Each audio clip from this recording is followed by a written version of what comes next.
Good morning, stroke community. Good morning, brain injury community. I'm your host, Aaron Avila, brain aneurysm and stroke survivor, Aaron Avila. Welcome to Stroke TV Show podcast. I have got a guest today that I've known for probably 7 years plus, an amazing man. And anybody that takes their injury, their brain injury, their stroke, their TBI, ABI, whatever it is, and use it to help people, to me is a superhero of my book. So let me introduce you to Tom Broussard. His name is Tom Broussard. Let me tell you a bit about him. Tom Broussard was Ph.D. is a 3-time stroke survivor. He's called, I love this, he is called the Johnny Appleseed of Aphasia Awareness. Dr. Broussard was Associate Dean at the Heller School of Brandeis University until the stroke of 2011. Tom is dedicated to educating the wider public about aphasia. Tom has spoken in 31 states and has conducted over 350 presentations. Tom has written 4 books about aphasia, and I will put the links to his books within the YouTube video after the show. So you'll be able to go to Amazon and look at the books. But without love, the Olympics better to show bumper and bring Tom on.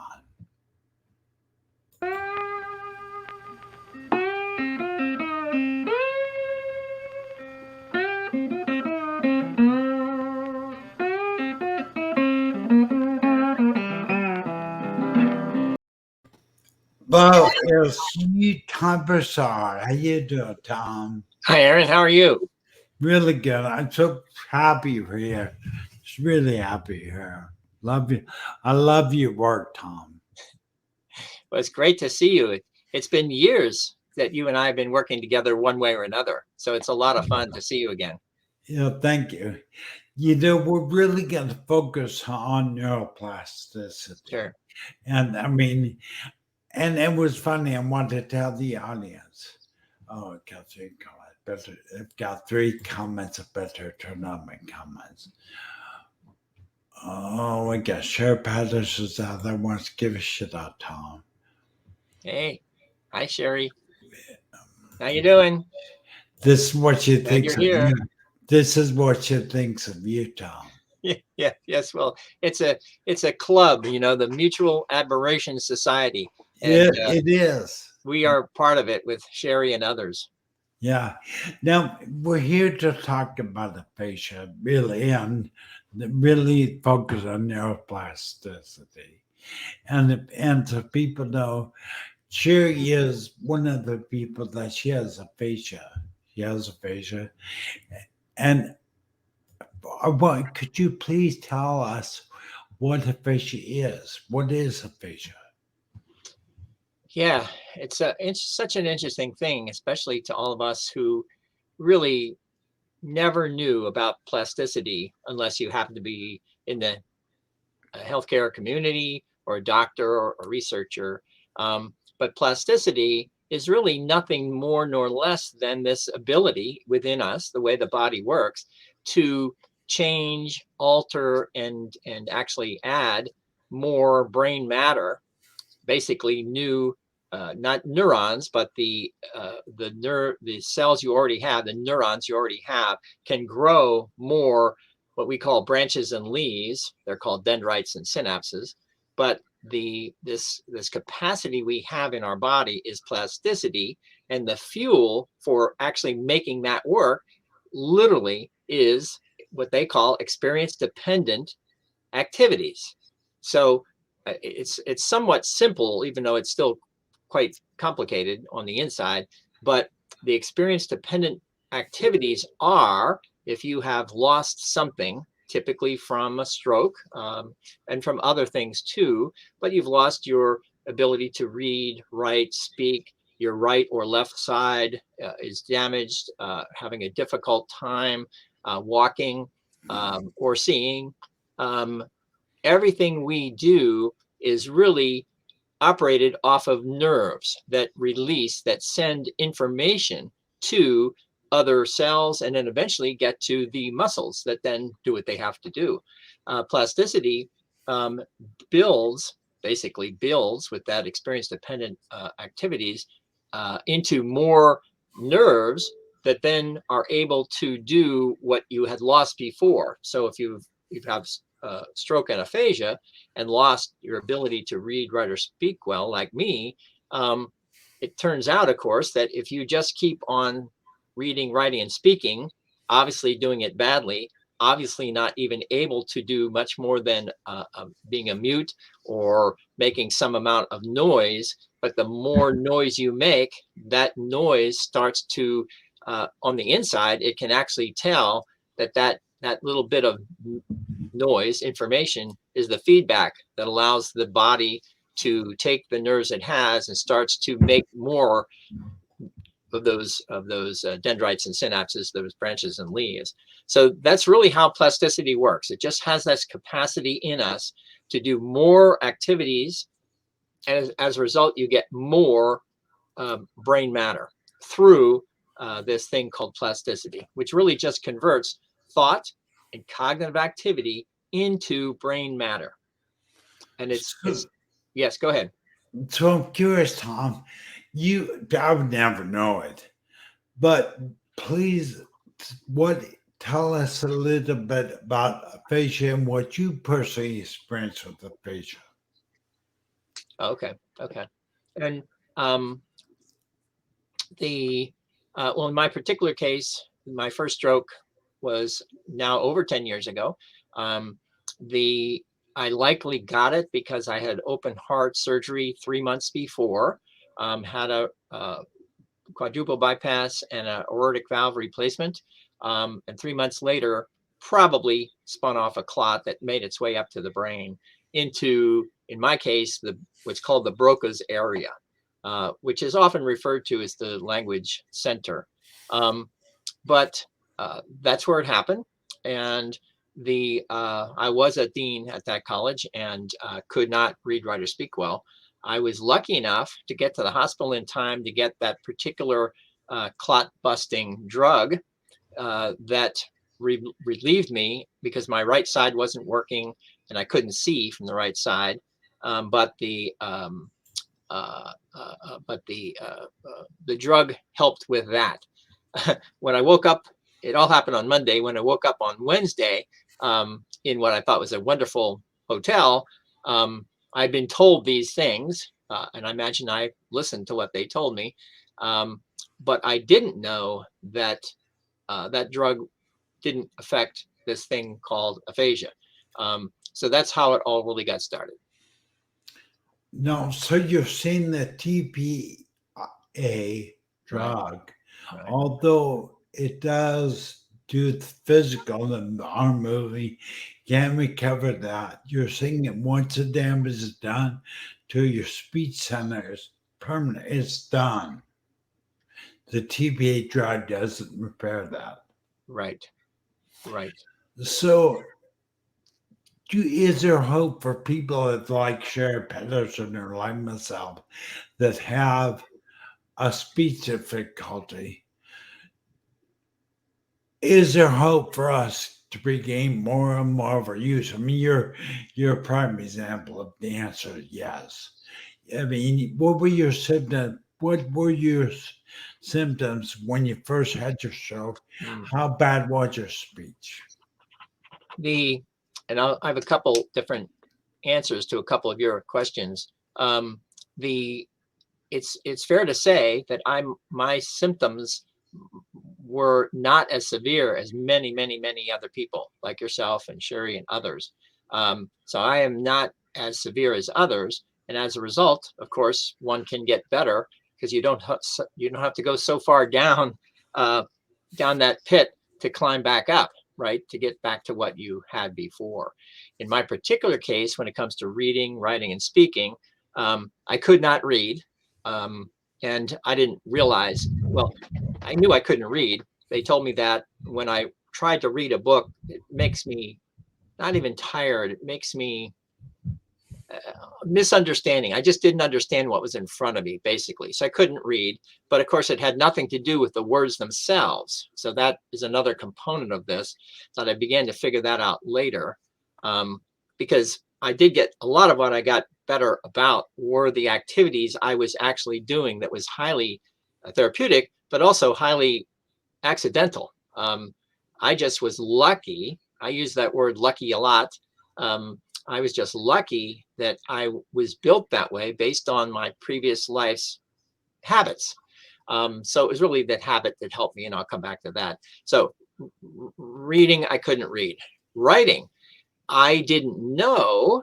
This gets back to the activity again. I didn't know that what I was writing, because they told me I couldn't write, but I could actually use my pen, right? So I started a diary a month after my stroke. I didn't know that what I was writing didn't make any sense, which is really part of how all this happens, right? It's sort of crazy, as if you were a clinician who says, okay, Tom, I want you to take this pen and write down whatever you're thinking, right? And if she had told me that, I would have done it. She didn't tell me that. Basically, you're really only within that office environment, right? So they didn't tell me to go home and do other things other than a little bit of homework. So it just turned out that, again, it was my habit to keep track of my life. I was an engineer for a long, long time. So I started writing what turned out to be a 500-page diary. And now when you get to the idea of repetition, when's the last time anybody wrote a 500-page diary, which I never had before? I didn't realize that the first 200 pages didn't make any sense. But what was so interesting was that I was writing not just with text that didn't make any sense, but I was also writing with graphs, charts, and metaphorical images that do make a lot of sense. So even today, if you would look at volume 1 of my book, you would actually say, oh, that's what Tom was thinking, because they can see it in the pictures. They see the text, they go, oh, we don't know what Tom was thinking, because the words just didn't make any sense. But yes, you could see the images. So that's the symptoms. It took 11 months before I became aware that what I was writing for those first 200 pages didn't make any sense. It took 11 months before I realized, and I pointed at it and pointed to my wife. I said, look at this. Who wrote this? Because now I could see for the first time that doesn't make any sense. So it's the first time I could tell the difference between what I could or couldn't say. The images before and after, I always thought they looked fine. And even today, clinicians and you would look at that and go, oh yeah, that's what Tom was thinking. So that's reading, writing, speaking. Same thing, back to the activities, repetition, my habit. I also started recording myself with my iPhone a month after my stroke, for no other reason but to just sort of keep track of my life. What was wrong with all of this? I should probably have this evidence, right? Because turned out I had that diary. I also took lots. I'm walking. I also took lots of pictures of the world around me, and the things I couldn't read, I would take pictures and show them to my wife and say, tell me what that says. And she would say the word, there were usually signs, and I would go, because they were easily small words, but I still couldn't put them together to make any sense to me. So then now speaking, I would record this while walking, then I would listen. And I thought, oh, it sounded fine to me. Again, not understanding, not unlike my 200 pages, it didn't make any sense. This too, I had no idea. And it wasn't for years later when I had them transcribed, then I got to, quote, see what I was saying. And now I got to see, oh, that's what I was actually saying. But you can see all of the deficits within my ability to speak. Although I could speak reasonably well, which is to say, I would use, what do they call, paraphasia. I would substitute good, real words, but they didn't make any sense. So if I was driving somewhere, I might say I thought I was at an airport with a lawyer having whatever. I mean, words that I could say, but they still didn't make any sense. Yeah. So that's those are the symptoms, but still much better. But you have questions. So I know aphasia to me is one of the cruelest things stroke can do to a person. But I want everybody out there in the audience to know aphasia is not phonetic. Aphasia is not loss of intellect. It's a loss of ability to speak, correct? That's true. You've lost your language, but not your intellect. And that was a good example. I'm glad I saved all this evidence, and I really think that therapists should tell, quote, us, even if we're not able to do what we want to do, to tell us to write for yourself, record yourself, because providing that evidence then lets you then see later. It's not unlike you, Aaron. I've known you for a long, long time. As I mentioned to you earlier, you speak very, very well, we could go on and say much better, more cadence. You're clearly more aware of the gaps, or too fast sometimes. So you stumble over things, but you're aware of them. So you start to smooth it out, like compared to what you were like 5, 6, 7 years ago. That's because all of us, you included, Sherry, and others, quote, we get better without necessarily even knowing that we're getting better, but you also don't realize that you need more time to then look back at the evidence.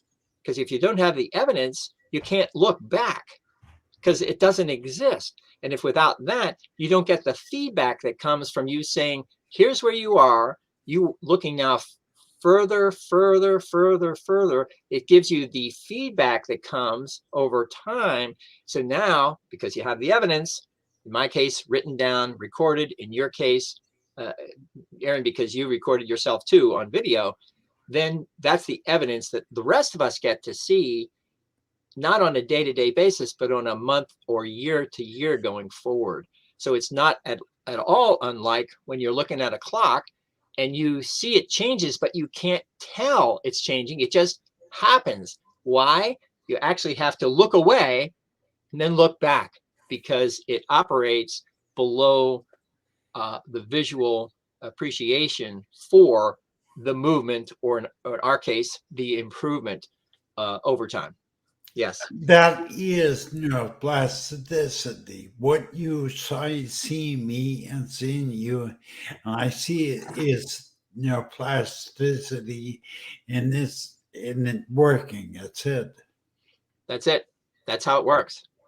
So how can neuroplasticity, so what I'm saying, so what I'm hearing from you is that neuroplasticity is automatic and it's done through repetition.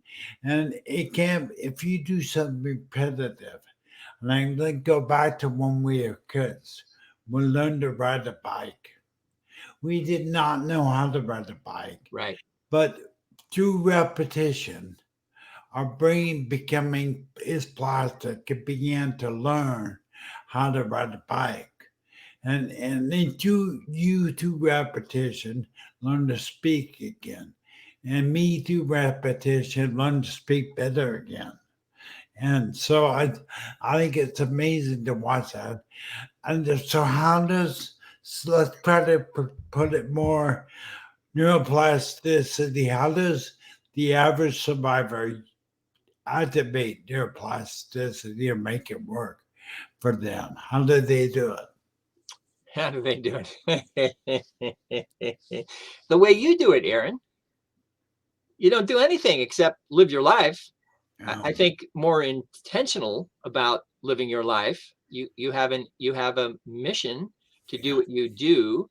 The way the brain works, since you're converting thought and cognitive activities into new brain matter, if you aren't intentional right? If you're not actually um, immersing and engaged with that life, with a goal, right? You have to have a goal interested information. Otherwise you go, I'm just going to watch TV because I just don't want to, can't do other things. Then that's one way of quote thinking. But since you need all that thought to convert, well, you have to have a reason for thinking your way through this. So all of that comes together to what you say, the normal person. Any normal person, if they're interested or engaged and want to know, then you're going to do better than the one who says, I'm not motivated, I don't really care. You know what I mean? For whether you have a stroke or not, it's really, if you don't want to do any number of things, that you always want to be a marathon, but I don't like running. Well, okay, you won't be a marathon person. Right. That's that really, when you use the word attention, Mm. that really is a key. That we have to be intentful. Attention, that's a word. We have to have attention to our engagement. We have to like what we're doing. You have to want to get better. You have to want to ride the bike. You have to want to speak better, which I did. And that's why you're seeing the improvement in my speech. My intention was to get better, to speak better, to speak clear, so people can understand me better. So I think it's really good. So neuroplasticity, can it be used to rebuild any lost ability? Say the use of my arm. Can I use neuroplasticity to rebuild my arm movement again? The the answer is always yes and no. um, but not so much that it's yes and no, such that this can't be done, as much as the effort and work that would have to go into the body, even more more effort. I'll say effort than the mind, because the damage to my language happens to be embodied by the cells that were lost. So it's the cells that are now available, that are still there. Then all quote, all they have to do is think and start growing the appendages, those branches and leaves, to start thinking more about reading, writing, and speaking, as opposed to the activities of doing those things and converting it here. You have to convert from doing certain things that you couldn't do before, and you are driving the impulses up all the way to here, and number one, taking the information that's coming from the actual act of turning or extending or not. This has to be done regularly, sending that messages up here. Then the other cells that can, either the cells that are there and starting to grow, or what do they call it? They take over the other cells who aren't doing one thing, so they'll take them over and tell them, oh, you should start doing what you are doing to do this, whatever it might be. So it takes a lot, I'll say, more time to do so much work, because you're driving it up through this intervention, which is really actually the activity themselves with your hands, your leg, all of that, as opposed to just thinking my way through it. Now, having said that, if you do these things, because the way the brain works, the sensor strip and the motor strip are right here, and they lay right next to each other. I mean, they're really the same kind of cells. But the more you even think about turning something, just the thought of thinking it, actually sees the other cells that otherwise are more adapted to doing the work. Then they want to do the work, but they still can't. But they actually do drive more energy from the sensory to the motor. It actually does do that. It just can't get to where it needs to go, but it is definitely delivering energy to the motor strip. The more activity, it still wants to and will eventually do that. I know it's incredibly Yeah, difficult yeah, for me to yeah. talk as No, if well, I know anything, which I don't. yeah, no, but so visualization does work. Yes. And you've seen the studies on that.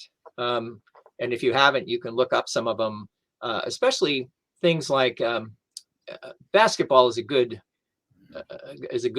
study over the years. When you have people playing basketball and doing the activity, right, you get X amount of baskets, whatever it might be. They have these experiments where they have another group of people that they don't do this, they just think about it and they watch the movement, but it's all thought related. They do more, they better basketball people by thinking their way through it and seeing the activities than actually doing it themselves. All right, people, I need you to back up on that a little bit, Tom, because picture the guy doing what they call a free throw. I'm not a basketball person, but he stands at the line and he passes the ball and is looking up the basket. And he's my picture visualizing the ball going into the hoop. Yeah, And yes, he passes the ball, and over time, he then physically does lets go the ball, and it goes to the hoop. yeah, That's what you're speaking of. It's a visualization of the yeah, action, yeah, not the actual action itself. yeah. Yeah, they talk about they talk about the well, I'm gonna say this word myself here. The um, the way the brain works, they talk about the internalization of higher activities. So the internalization. So yes, if you want to play basketball and you're doing these things, right? Bouncing the ball, that the body takes in all of the images, all of the energy from playing, and it becomes an internalization representation of what you are doing. So it isn't like, well, it is. You actually are. You're actually copying what you're doing on the outside into an internal neuro representation of what you've been doing on the outside. So all of that becomes on the inside. Now that it's there, then it can also go the other direction. You understand what that is because it's already there. Now you can speak if you couldn't before, or drive your arm to do more than it otherwise could have without the uh, internalization of that representation, the neuro representation. Yeah, I think after I'm talking with you, and I want to challenge every survivor out there. If you're watching this video, start visualizing yourself. Like I need to visualize myself walking, visualize myself using my left arm, doesn't matter whether I can or can't right now. But the visual is that internal, I forget what you call it just now. That internal visualization will then manifest itself in the physical ability. It will definitely help in that. So one challenge every survivor out there: start using your visualization right now, because it is really key. Well, Tom and I are talking about this neuroplasticity. When you tell when I talk to you and doing this show, and really I've known you only this way, but I would never know you had aphasia. I'd never know it. I'll never know you wouldn't make sense because you're responding on every time you speak to me. And I think it's amazing as living proof neuroplasticity works. It's real. I mean, there was a time they thought the brain changed, correct? Did it They freeze? didn't they used to think the brain didn't change. It was fixed. Oh, right, right. Oh, They used to think that. They Yeah. used to think that. It's Right. really just been the last, well, 50, 60 years that they've done lots and lots of experiments and began to realize that it is not static at all. I mean, it's highly plastic, meaning plastic. It really can do what it now can do when it otherwise thought it was set one thing and only one thing only. Yeah, and I think what survivors need to realize, and me as I do and as you have done, there is hope. And a lot of survivors out there lose hope because they think stroke or whatever has a period at the end of it. It's over. It's Right, fixed. right, There is no way you get better, and that's just not true. There is a period at the end of it. Your life is not over. Why? Because we have neuroplasticity, which is, I think, if I remember, it basically means your brain is plastic. It will right. move. Yeah, it's true. The I think another component of, quote, how people get better has an awful lot to do with who you were before your stroke. So, because if you're talking to the clinicians, they will tell you that, of course, the rules of aphasia recovery is motivation, the 5 rules: motivation, practice, practice, practice, practice, right? That's how it works. Now, the next thing to think is that learning, as we quote, we learn, we obviously lost something, we quote, learn. The way we learned before the stroke, it's the exact same facility. The same thing as plasticity is the same before or after the stroke, right? So um, it really is, who were you before your stroke that allowed you to learn what you wanted to learn, that are interested to do what you needed to do, that were motivated enough to do what you used to do. You want to learn a new language, you work on that, quote, you'll work on that. But that means plasticity, because obviously now you have, in the one head, you have 2 languages, which you didn't have before. Well, how does that work? It is still the same cells you got, they just can grow more branches and leaves. So an awful lot of recovery from people with stroke and aphasia has to do with the underlying foundation for who you were before. So were you motivated before? Yes or no? What happened? What made you become motivated at one point or another in your life? Well, now after your stroke, whatever the issues were before your stroke that basically drove you, enabled you to be motivated to create, you're going to want to, quote, want to do the same thing, to learn and create in the same way you did before. So you now have an awful lot of those tools compared to, again, other people who are less motivated, are not interested. And it isn't because it's the stroke necessarily, although that's a huge component too, because emotionally it's awful when you have the damn stroke. But having said all of that, at some point you have to go back in time, realize how you got better, and then use that same pattern, the same habit. In my case, I used all those same habits without even knowing that they were therapeutic. I just did what I had to do because that's the way my body has been built over all those years. So yes, an awful lot goes into who you were before your stroke. Yeah, because I have experienced having and helping stroke survivors.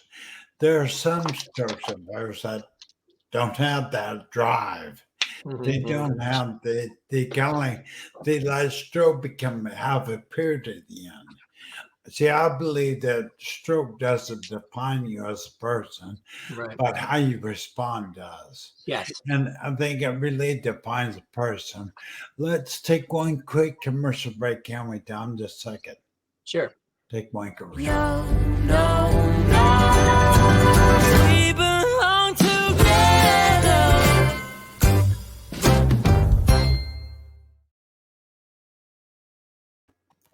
Well, we're back. Thank you for being out there, audience. Thank you for your comments. And if you're watching this on the replay, please like, share this video, and subscribe to Stroke TV YouTube channel. Appreciate it. And we're here with Tom Broussard. Tom, What an honor to have you, really. I hope we get to work together more and more as we keep going down this road. Yep. Thank you for being here. So I'm curious, what advice would you give a new stroke survivor? What advice would you give someone that's coming out of a stroke? The yeah, the suggestions that we make, there's a lot of things. Because in the first, let's just you had a stroke, somewhere in the middle, whatever it might be, and the when you are discharged, whether you're going into a rehab facility, inpatient or outpatient, either way, you are now going into that next stage. And wherever you are, you might not even remembering yet. You're not even aware of what you're not aware of, right? That takes time just by itself. So there's not a whole lot you can tell somebody who, when you say, do these things, and we might end up saying, we don't really mean anything what you're telling me. I have no idea. So that takes time. So you need the family and caregivers to help them, basically help interpret the world around them, of which they are still not yet aware. And that's a big issue for sure. But as you move forward and begin to understand, because really you have to understand your deficits. If you're not yet there yet, right? So you're not yet aware of your deficits, then you can't tell me things because I can't hear what you're telling me. So to as much as people like you and me actually try to encourage people with stroke and aphasia to do one thing or another, most, if not all the people we're talking to you here are already moving to that third stage where they know who they are. They know that they have these deficits, and they are now, quote, working on those deficits because they're aware. So there's that stage in between where you have those deficits and you might not know that you have those deficits, or they might come in different modalities, right? So I was writing, but I didn't know that what I was writing didn't make sense. Right? Right. So at what point do you tell them, oh, Tom, don't write, it looks bad? And I would have gone, oh, maybe, really? I don't know. Because again, the deficits occur and recovery occurs at different points in that trajectory going forward. Now, having said all that, as if you were at that hospital and you are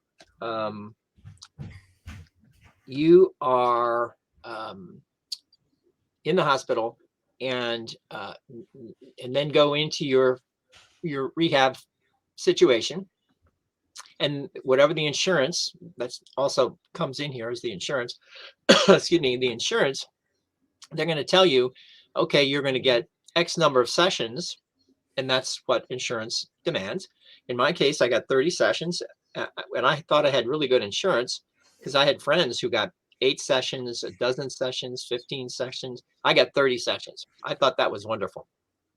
But when you start filling that out, 30 sessions, 30 minutes each, that's 15 hours of therapy spread across several months, but 15 hours of therapy. So what the therapists have to do on our behalf is provide us with information, even if we're unaware, to us, and as well as especially their family, right? Because it's going to take time for me to become aware.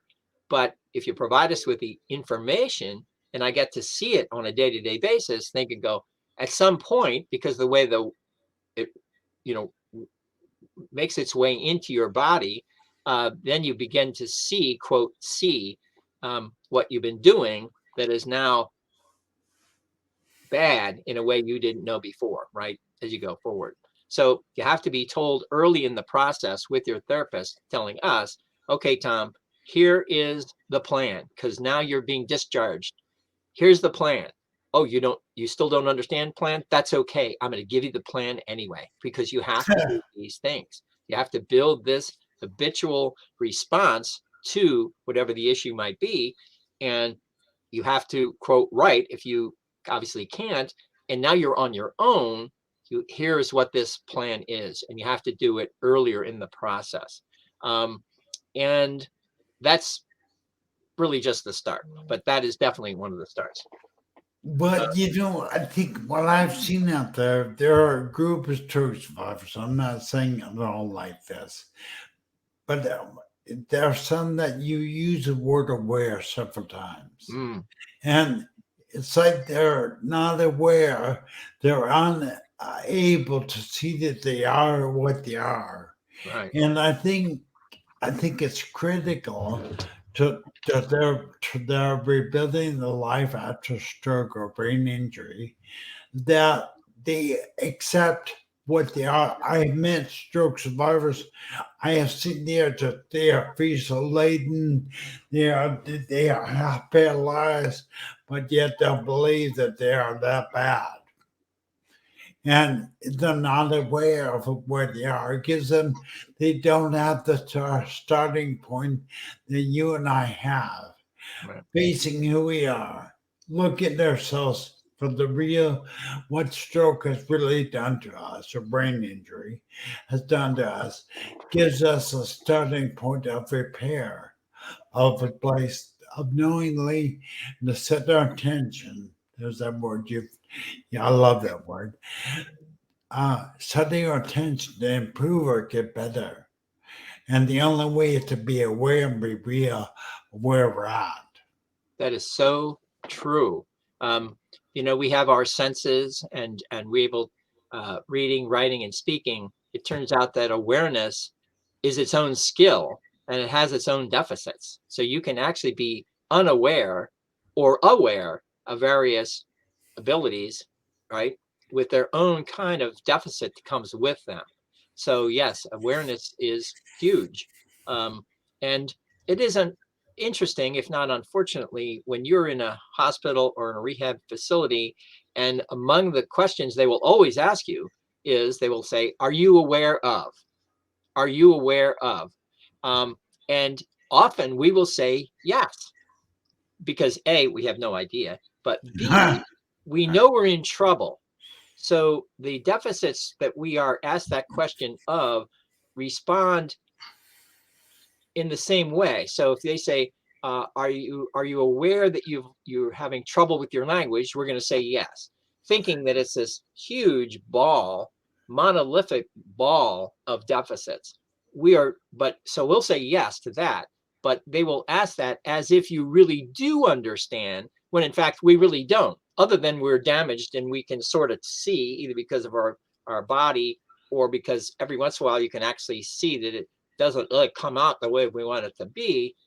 But when they say it, they're saying, oh, he's fine, give him these things to go do. And you go, I don't know what this stuff is. So yes, awareness has its own skill and its own deficit. Yes, in my case, or in any other cases, I remember when I first had I was aware I was half paralyzed, couldn't speak well. In fact, I was mute. I was still mute. I think you were too, if I remember right. I was totally mute the first 3 or 4 months of my stroke. I could speak a word.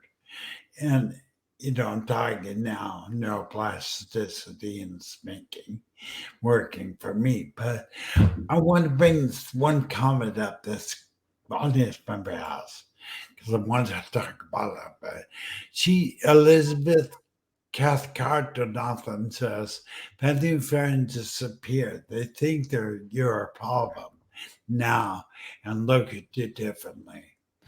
So many times I pretty much lost all my family and friends too. The only ones that basically are with me now are my wife, son. And now I have a new grandbaby, which you don't know. I just done it for the first time. I'm now a grandfather. But really, this stroke has a way of taking away your family and friends out of the thing. How do we cope with that? Did you experience it at all? Yeah. And how do we deal with that? Well, again, lots of different ways to attack that. But at the moment in time when we started losing people who were friends, we, meaning you, me, and others, we're not as aware as we are now to further express the various complications that come with a person who has stroke and aphasia, and the people on the outside who don't know a damn thing about stroke and aphasia. So there's really oil and water, you know. We end up talking really loud. Aren't you a great guy from the old days? And I'm yelling now too, just because that they don't know. And at the time back then for us, we didn't know either. So we didn't know that, quote, we were losing these people because, you know, they must think that we're just not stupid, but really, obviously, we're in really big trouble. And since they don't know about this thing called plasticity and the fact that we may very well get better, we will get better over time, they don't know any of that, which is, again, why I do so much work with aphasia awareness. It isn't because it's just because of you and me. Actually, I'm going to end up saying it doesn't have anything to do with you and me. What has to do with is us being able to explain and educate the wider public about how the brain works long before they have a stroke, because they have no idea about how the brain works. And it's only people like us, because we can actually explain it, because we went through it.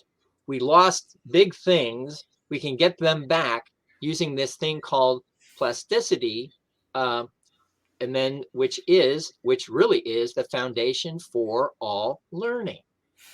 And they don't want to know. They don't want to know any of this. And yes, that's how you lose the people who don't want to see you. But that's okay, because I have a whole bunch of new friends, and they're a lot more kind and friendly and empathetic than all the others who just, they just built that way because they have never met somebody with stroke and aphasia and in the process of going through that recovery trajectory. Well, Elizabeth, as a stroke survivor and been down that road as you have, I will only quote T.D. Jakes says one time, if they walk away from you, let them walk. Don't chase them down. Don't force them back in life. Let them go. They didn't want to be part of your life. Let them go. You don't want them. Like Tom just said, surround yourself with people that want to be around you. Because the ones that don't, let them go.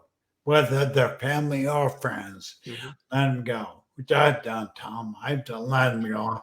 I'm just the way it is. They don't, I mean, they look at me or look at you and they go, well, they look the same.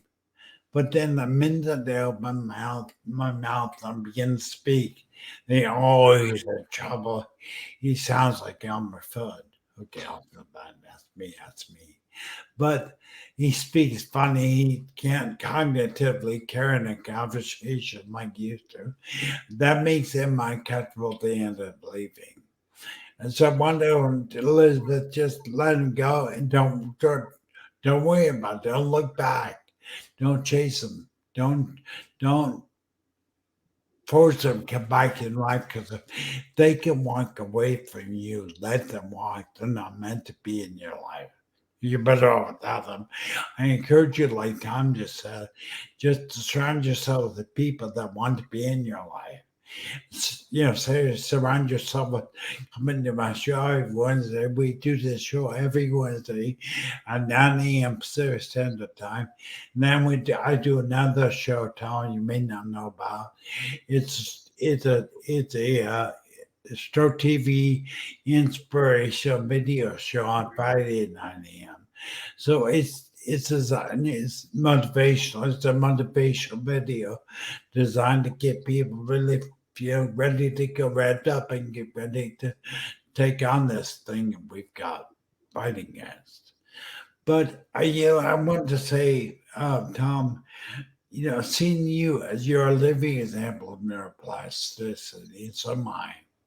But you were like enough to retain your normal voice. But if you were mute in the beginning, weren't you, or unable to? I wasn't mute. I wasn't mute. I just was saying things that didn't make sense, and I didn't know. Now look at you. What? How many years have been since that? 10 Yeah. plus. 10 years. So I have all the time. My son gives me. Our dad has been 11 years and not walking. You see, I wear this cowboy out because not because of just so they can make me look great, which it does, but because I have a dream building a ranch under it someday. And it reminds me, I wanted to build a ranch. And every time I build a makeup out, I want, as a dream of mine, I'm telling people out there is hope, neuroplasticity. And if you want to know, I forgot to put your band on, I'm so dumb.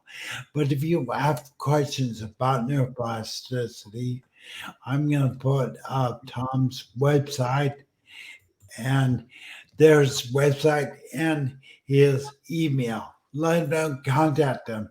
Tell us about, we're coming down the last few minutes of the show. Tell us about the book you write because you're an author.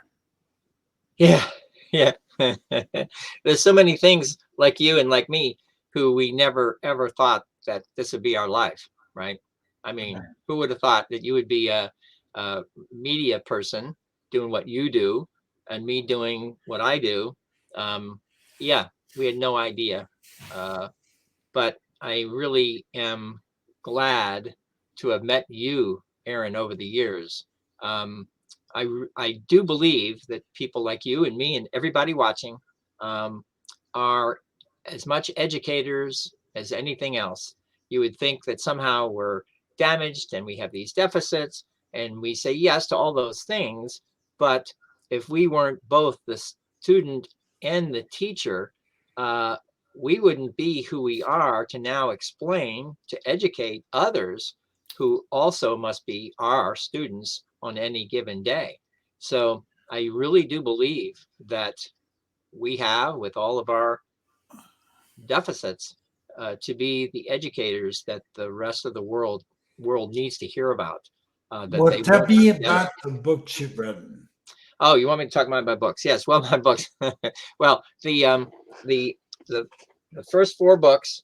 Well, this is the last. This is the most recent one, and I wrote this on purpose because the when I was discharged from the hospital, I had one piece of paper that had the word aphasia with lots of other brain injuries and disorders. One line said aphasia with nothing. And I went home for a month with my wife with other than what she could get out of the online. I had, of course, I couldn't understand it anyway, but even she at least got some information. This is part of that plan. You need to get this before you're discharged so that you can, because everything is here, including lots and lots of links about stroke and aphasia. But as I got better, the other three books so far are part of a series. This is number one. This ends at 11 months when I became aware and was writing in my diary. And when I felt this click in my head and I thought, and I went and looked at my first entry, I pointed at it and I said, oh my God, who wrote that? That's when I became aware. And it ends at that. And I wrote as fast as I could. I said, I'm telling the world that if I don't tell the world right now, I will forget it in a minute. And I wrote that down with 15 pages, and that's what's there. This is number two, The Secret of Aphasia Recovery. Really, it is all about the doing. I didn't realize that you can just sit there and, quote, not do anything and the brain will work on its own. No, it is experience dependent activities. So if you're not experience dependent, meaning the activities themselves with a need, a reason to be intentional, then it won't grow as many of those new additional branches and leaves. That is the secret. It's all about the doing. It's all about the activities. And that's the last one with 34 chapters, stories that I did that I was thinking my way through. I couldn't express it along the way, but I was thinking my way through it. So when I was able to express, then I started writing about those stories in a way that you can go, oh, beginning to see the metaphorical understanding of how all of us who, if we're never scientists, but yet we get better. Part of that is the metaphorical way we can understand how we have been building ourselves to improve with these metaphorical stories going forward. So I did write a lot of those stories with that metaphorical in mind. Now, I'm curious. You're gonna give Stroke TV and the Schools a sneak peek, a new book. You're right. You're finishing publishing. Please tell us about this new book. Yeah, the next book, be my fifth book, is this. This is the mock-up. Metaphors help us mend. So this has it's written just like this one, same size, 8.5 by 11, like for kids' books, but it's for adults. And this you get to see the metaphorical understanding of how the brain does work. So you're going to see the Rosetta Stone of recovery, of aphasia recovery, that requires persistent, repetitive cognitive activities. And you get to see a picture of the Rosetta Stone, which is obviously a metaphor that we all have learned over time. Same thing with any number of these things going forward. You get to see them starting, because it's still written for people with stroke and aphasia. So it's not from the, they have to be really just at the start. So it starts with images, and then you see a title, and then you see a little bit of interaction, a little bit of info, and then another page with more information, but still written for a person who is really just starting this journey going forward, even starting with the images of the metaphorical understanding of knitting, for example. Well, that's how we grow our brain, is knitting, with what we call plasticity ink. So, writing with when plasticity do you ink. plan on publishing the new book? What's that? When do you plan on publishing the new book? March next year, 2022. Right. So audience, so you know all of the plethora links to Tom's books in the YouTube video description. Take a look at it. There'll be links to Amazon. You can purchase the books. I highly recommend it. And there's one person that knows about neuroplasticity and aphasia. I would say it's you, Mr. Broussard. So with that, we're done. We're out of time. So I want to thank you for being there. Thank you very much, Aaron. It's great to see you. All right, I really appreciate it. Thank you, Tom. Absolutely. Take care. Bye, everyone. Bye, everybody. Oh.